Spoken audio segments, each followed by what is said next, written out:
So in 8th grade, I think you guys have heard me talk about this before, but in 8th grade, I had a great teacher named Julie Coyle. She passed away a few years ago. God rest her soul. She was this very sweet old woman. She wore her pants up to her sternum. It was actually a sight to behold how high she wore her pants. Went to the University of Michigan, which, being from Ohio, we couldn't stand. Because we're big Ohio State fans. And actually, if I could share a dream with you guys, one of my dreams is to go get my doctorate at the Ohio State University one of these days.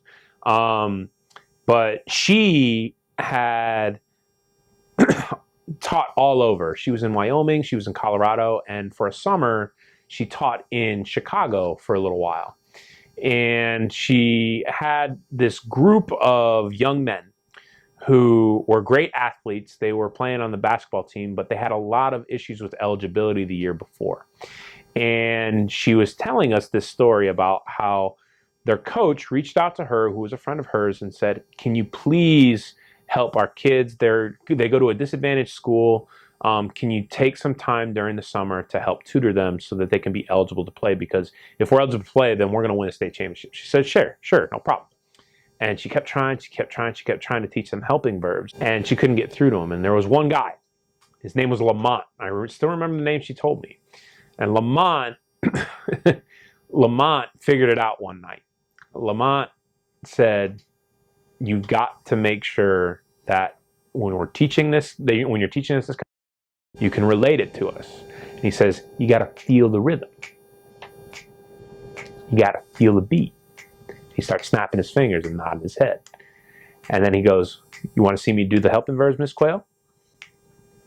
Let me show you. Is, am, are, was, were, be, being, been, has, have, had, do, does, did, shall, will, should, would, may, might, must, can, could." And Miss Quayle was blown away, like I was the first time I heard her do that. And she taught it to us, and it was just through repetition that she did. She did the same thing with subordinating conjunctions, which I talk about in my 3 basic common rules video, which is because, before, after, if, when, although, since, so that, until, where, even though. I'm sorry, I got a little doing my little dance. It's been a long day. But you know, it's those types of things that I still remember and still use to this day, and I pass it on to my kids. We don't do a whole lot with helping verbs or anything like that. Ours is more conceptual learning, like teaching the whole writing process and reading with purpose and intention. But I just want to pass that along with you guys, and hopefully you can get some use out of it someday.